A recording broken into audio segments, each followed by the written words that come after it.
Mental note: avoid wraiths like the plague.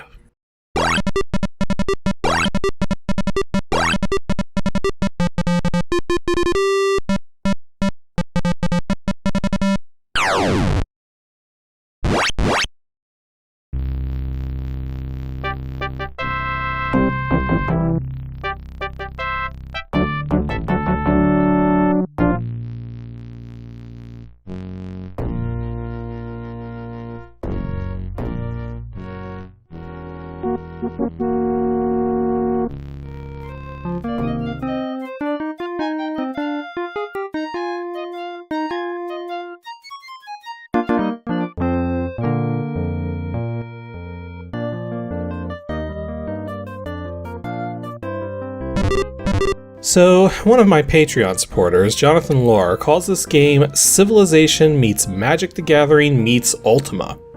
And I can see where he's coming from. At the same time though, that's exactly why I was dreading having to play today's ancient DOS game, Master of Magic, since as most of you are aware, strategy games are not exactly one of my strong suits, especially when dealing with over 200 pages of supplemental material just to understand how to play this thing. However, I was actually pleasantly surprised by this game, for the simple fact that its easier difficulty setting is actually within my level of skill to succeed at. One of the biggest failures of almost every strategy game out there is that they're not approachable by people who are terrible at strategy games, even if they have difficulty adjustments. And while it's not necessarily a bad thing, it does ultimately limit your audience. Though on the flip side of that argument, one would say if someone sucks at strategy games, they would avoid an easier one anyways. Either way though, Master of Magic is decent for sure, but has an extremely steep learning curve, and the UI does take some getting used to. It's ultimately got a lot of depth and a lot of features, but it's a serious time sink as well, and I wasn't really able to get far enough to experience all of its different aspects, including one of the major ones. Plus it does have some quirks, which never made much sense to me, which I'll go into as we dive into this thing.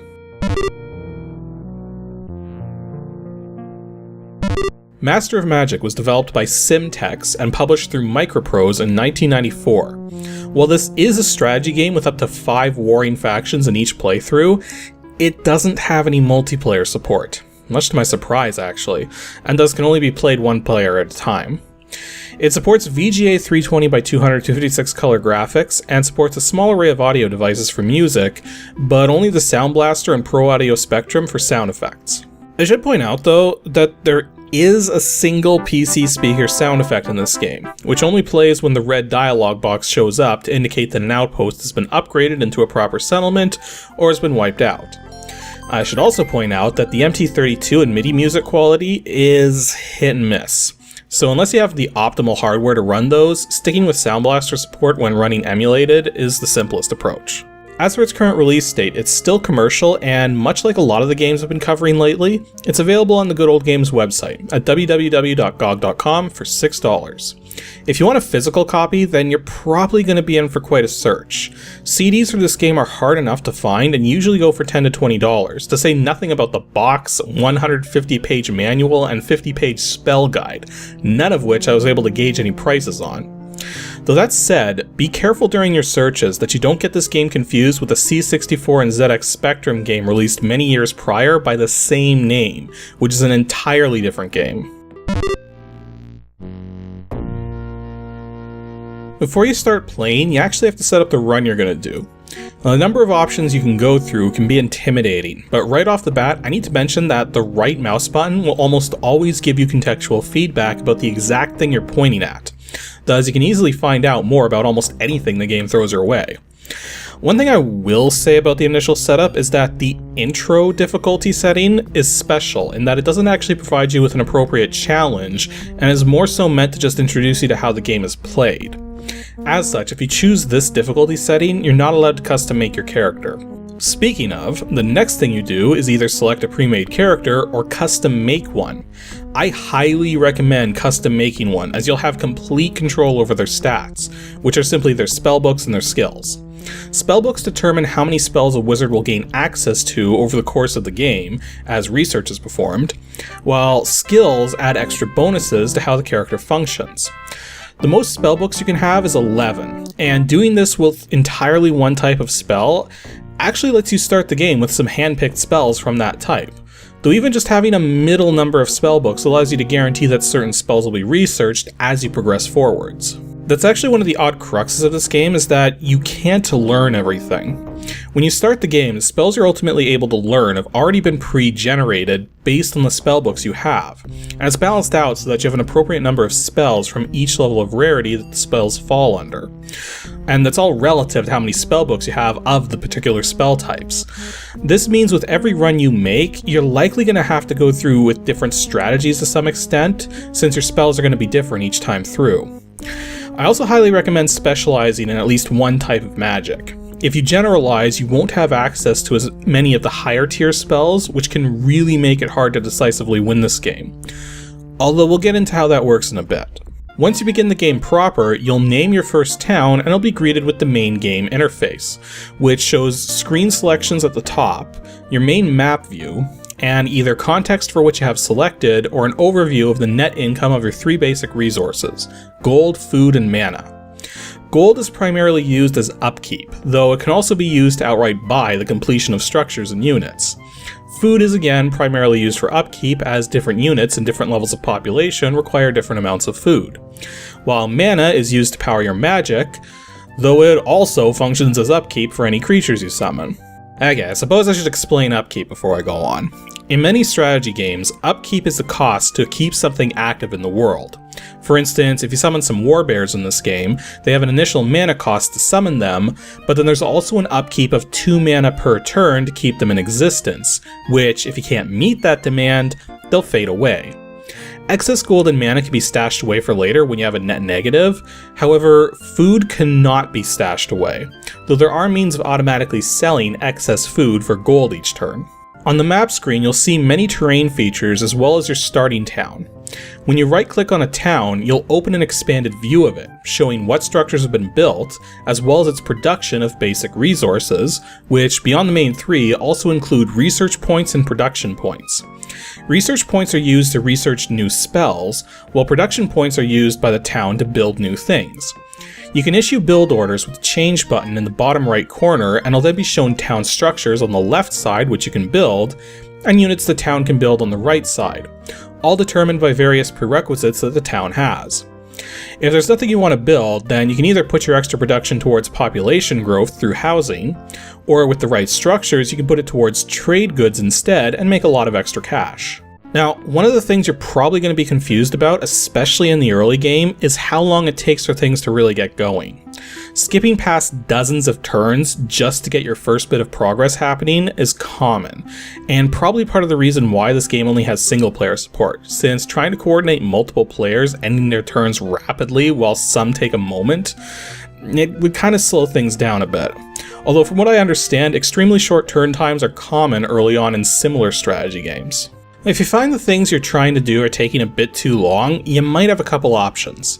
Firstly, when you open up the window for a town, you can adjust how many thousands of people are farming and how many are simply being productive, which is done by clicking on the population icons in the top left. And sometimes some of your citizens may actually be rebelling. You can quell rebellions easily by lowering taxes, though it's often better to just build shrines or other such places of worship. Another option you have, if there's a particular spell you need to cast, is magical alchemy, which can be done from the magic screen, where you can convert gold into magic at a rate of 2-to-1, or 1-to-1 if you have the appropriate skill. Now, this magic screen is actually fairly important, as it has you balance your wizard's focus between generating mana to use in casting spells or upkeeping summoned creatures, performing research to get access to more spells, or spell casting points, which determine how many turns it takes to cast spells from the world map, and how often you can cast spells in battle. This screen also shows you portraits of your opponents, whom you can click on to initiate contact with them to propose treaties, declare war, trade spells, and do other generally political things. As with many similar games, your opponents won't show up until you actually come into contact with them in some way. Speaking of magic, spellcasting is a big part of how this game works. You start the game with a decent number of spells in your spellbook and can gain more through research, with 8 spells open to research at any point in time. When you finish researching a spell, you're able to choose another to focus your research on. When casting a spell, icons are shown to indicate either how many turns it'll take to cast, or how many turns you'll need to wait to cast more spells in battle. Though I've found spellcasting in battle to be a bit finicky and difficult to keep track of. Actually, this is a good time to point out that my biggest gripe with this game is actually the controls of all things. This game is played almost exclusively with the mouse, though there are keyboard shortcuts. The trouble is that the UI tries to be intelligent about how to do things, but this often leads to making mistakes. For example, when you select a grid tile with units on it, all units are selected together. If you want to split units up, the very first unit you click on will be treated as a solo unit. Then from that point onwards, each unit you click on in the group toggles from active or inactive. This kind of screws with your head because you might have a group of 4 and you want to exclude one unit from the group. You click to exclude it, but instead it just selects it, so now you have to select every unit, including the one you originally clicked on, to deselect it in order to select the other units. Another example of the UI failing is when you're investigating a town or outpost not under your control. Now, normally when viewing your own town, you can right-click on things and get extra contextual help about what you right-clicked on. And the same holds true for towns not under your control. Except when they're not under your control, misclicking by a pixel or two will completely close the pop-up, even though pop-ups are normally only supposed to be closed in this game by clicking off of them entirely. A behavior you can test yourself with the pop-ups for the units which show their stats and skills. Just one more example of the UI failing is when you put yourself into surveyor mode, which is what you use to determine the best places to send settlers to form new outposts and ultimately new towns. While in this UI, all the buttons at the top for bringing up the other windows can still be clicked, but they don't do anything, and thus the only way to wrestle control out of the surveyor mode is to either click the tiny cancel button in the bottom right corner, or hit the escape key. There's actually quite the plethora of information available to you as you go forwards, so much so that some of the screens involved with serving this information don't actually come into play very often. A good example is the armies screen, which I only went to maybe twice the entire time I was playing, as it just gives you a basic overview of where your units are and what condition they're in. There's also a city screen which summarizes things in much the same way, only for all your towns and cities. And speaking of armies, let's talk about combat. When a unit enters the space of another unit, or a city not claimed by your wizard, battle will ensue. You can also send your units into combat at certain caves, towers, magical nodes and such, though you'll have an option whether to engage in combat or not at those locations. Combat is handled from an isometric view, and on each turn you'll be allowed to move your units and cast spells. Your wizard themselves may be able to cast a spell, despite not technically participating in the battle, while some units can also cast spells if you select them first with the right mouse button, and then press the spell button. Units can also spend their move points either actually moving, or attacking an opposing unit that's right next to them. And interestingly enough, the condition of your units are often represented as quantities of units in the same tile space, which is a bit of a misnomer since as a unit heals outside of battle, their numbers grow back to normal. Though there are a few units represented solo, such as the stag beetles and gorgons. Combat will end when one of 2 events happen. Either one side will annihilate the opposing side, or one side will flee from combat. Fleeing can be done at any time and will put your unit a tile away from where the combat took place. One other thing you can do in combat is engage auto mode, where the AI will take control of your units with the same level of intelligence as your opponents get.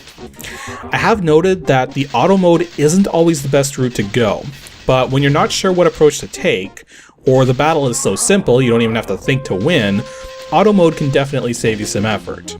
You can cancel out of auto mode at any time, but you have to wait for the current turn of combat to end before you'll get your control back. So now that I've gone on about a lot of topics, let's actually talk about what you're even attempting to do. See, there's 2 ways you can win this game. You can either be the last wizard alive, or you can cast the Spell of Mastery, a spell referenced right from the beginning of the game in an opening cinematic. It's hard to say which route is likely to work best for someone. Banishing the other wizards is definitely the more direct route, but it means having to overpower them strategically and focus on having a strong offensive position. On the other hand, going for the Spell of Mastery is very time-consuming and a much more defensive strategy, especially considering the instant you start attempting to cast it, everyone will know and will immediately send everything they've got at you to stop you, since the actual effect of this spell is to banish all other wizards from both planes of existence. Oh yeah, the planes of existence. So one feature I didn't get to see at all in this game is that there's actually 2 different worlds you can plot your way through, known as the Planes of Arcanus and Mirror. Arcanus being the world you've been seeing throughout this video, Mirror being an alternate plane of existence with very different landscapes and races and such. Both planes ultimately function the same way. The trick is traveling between them, which either has to be done from a special wizard tower, through an astral gate built in one of your cities, or there's actually some units which have the ability to switch planes from anywhere they wish. Though when they're in a group, all units in that group have to have that ability for the group to switch planes. The last thing to mention is that there's a fame system. Certain actions will either raise or lower your fame. Generally though, you get fame up by appearing powerful without being excessive. For instance, capturing an opponent's town will gain you fame, but raising it to the ground will lose you fame. As your fame increases, units cost less gold to upkeep, as they'll be more willing to work for you, and you'll also get more opportunities to hire heroes or mercenaries, which are special units which tend to have unique abilities and become substantially more powerful as they level up. Personally, I found them to not really be nearly as useful as one might expect, especially when compared to some of the units you'll get access to long before getting access to the much stronger heroes.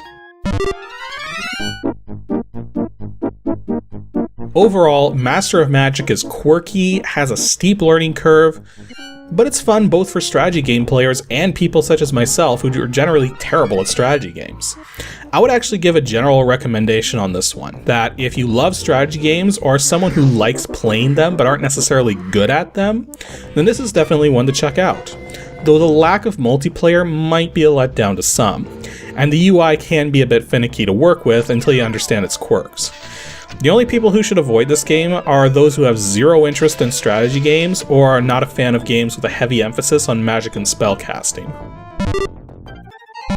As for setting up this game in DOSBox, just set cycles to max and you should be good to go. Anyone else notice that a lot of DOSBox configuration settings lately have been really simple? Anywho, that's all for this episode of Ancient DOS Games. Next week for episode 192, we're going to be taking a look at one of the extremely few games ever made where using an electrical attack while touching a body of water is a really bad idea.